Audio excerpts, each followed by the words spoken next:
दोस्तों, स्वागत है आप सभी का हमारे चैनल टाइम्स फॉर न्यूज़ पे।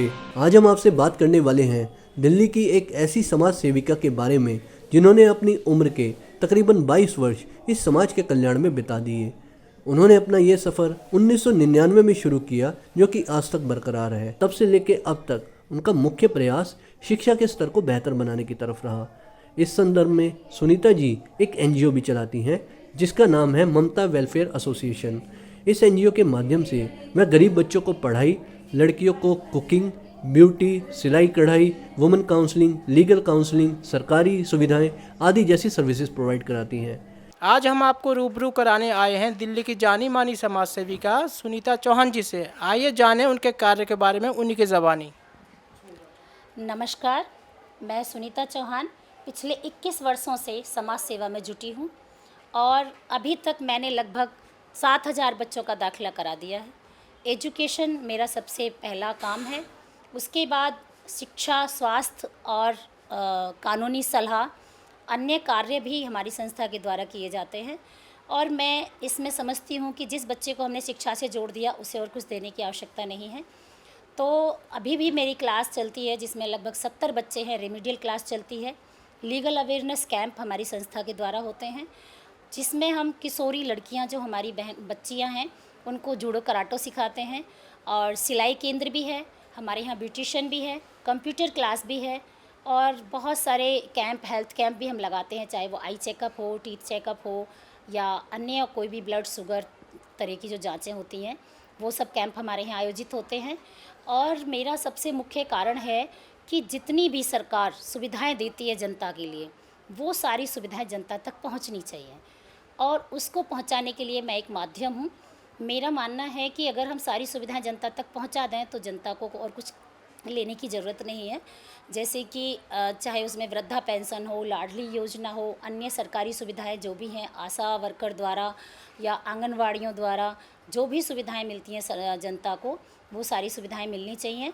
और संस्थाओं का काम भी है कि वो जनता तक सारी सुविधाएं पहुंचाए, जिसमें हमारे स्वयं सहायता समूह भी चलते हैं और हम लोग उसमें काफ़ी सारे काम कराते हैं। पर्यावरण बचाओ आंदोलन हमने चलाया, कन्या भ्रूण हत्या रोको अभियान हमने चलाया, नशा रोको अभियान हमने चलाया और अभी भी हमारा चल रहा है जो पर्यावरण बचाओ अभियान है। उसमें हम प्लास्टिक की थैली यूज करने के लिए मना करते हैं और घरों में रह रही महिलाओं से थैले सिलवाकर हम थैले बांटते हैं। और इसी तरह से और भी अन्य कार्य हैं जो हम महिलाओं से कराकर बाहर देते हैं, जिससे महिलाओं को रोज़गार भी मिलता है। और हम सरकार को भी सहायता करते हैं कि पॉल्यूशन बचाने में कैसे सहायता करें, पॉल्यूशन को हटाने में। और इसी तरह से और भी अन्य कार्य हैं हमारी संस्था द्वारा जो आयोजित समय समय पर होते रहते हैं। सभी प्रकार की रैलियाँ, सभी प्रकार के त्यौहार हमारी संस्था के द्वारा, जयंती मनाई जाती हैं। और इसी तरह से बहुत सारे कार्य, मैं कितने कार्य आपको बताऊं। तो अभी मैं समझती हूँ कि हमेशा हमें इसी कार्य में जुटे रहना है और सर्वे करके जितने भी बच्चे स्कूल से बाहर हैं उन सब बच्चों को दाखिला कराना है। और जितने भी लोग वंचित हैं किसी भी अपनी सुविधा से, उन लोगों को सेवाएं देनी है। लेबर कार्ड कैंप, निःशुल्क रोजगार रजिस्ट्रेशन कैंप, किसी तरह की भी जो भी सुविधा सरकार देती है मैं वो सब देने के लिए तैयार रहती हूँ। कोरोना काल में भी मेरी संस्था ने बहुत काम किया। सबसे पहले तो दिल्ली सरकार द्वारा जो राशन दिया जा रहा था वो ई कूपन से दिया जा रहा था, जिनके पास राशन कार्ड नहीं थे।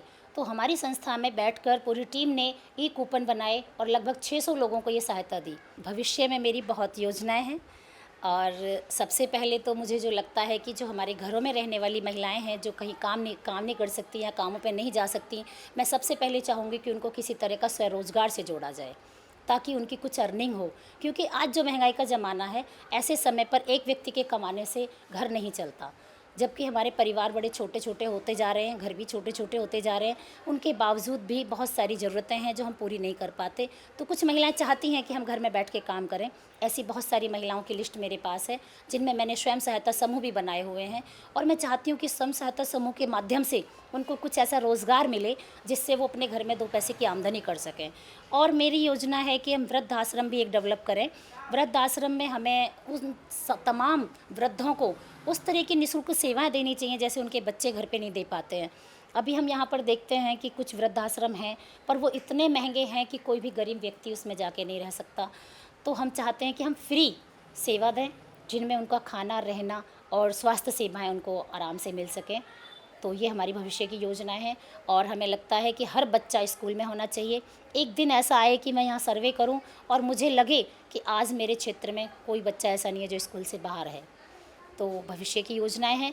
मेरा जो क्षेत्र है वो नशा मुक्त हो, चोरी मुक्त हो, बहुत सारी योजनाएं हैं, चल रहा है इनके ऊपर भी काम, और जब होगा तो हम आपको ज़रूर बताएंगे।